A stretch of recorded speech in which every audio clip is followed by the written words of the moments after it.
if triangle ABC এর মধ্যে A B C হচ্ছে তার কিটা ইন্টেরিয়র অ্যাঙ্গেল মানে ভিতরের অ্যাঙ্গেলটি একটা অ্যাঙ্গেল আছে এর ভিতরের অ্যাঙ্গেলটি দেওয়া আছে এবিসি এবার কইছে যে তোমার প্রুফ করতে হইব tan b + c সমান cot a/2 যদি এবিসি ত্রিভুজ এবিসি এর অন্তঃস্থ কোণ হয় তবে দেখাও যে এটা দেখাইতে তো আমরা কি জানি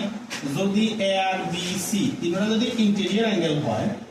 তাহলে সাম করে দিলে হবে 180 এটা আমরা জানি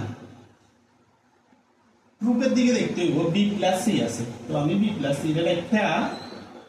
এর ওইদিকে নিয়ে যাব 180 ডিগ্রি মাইনাস 1 তারপরে b + c এর নিচে 2 আছে একটা b + c নিচে 2 একটা আনো 180 ডিগ্রি মাইনাস 1 তার নিচে 2 একটা বোথ সাইডে কি আছে tan আছে tan নিতে হবে লেফট সাইডে tan আছে রাইট সাইডে cot নিতে হবে tan b + c/2 আর এখানে হলো tan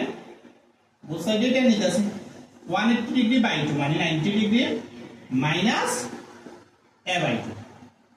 এখান থেকে লেখা যায় tan b + c/2 equal tan 90 degree minus theta এটা থিটা হিসাবে ধরতে পারো tan 90 ডিগ্রি মাইনাস থিটা মানে কি আসলে ফর্মুলা cot থিটা তো এখানে তো থিটা নাই a/2 আছে a/2 এটাই প্রমাণ করতে বলা আছে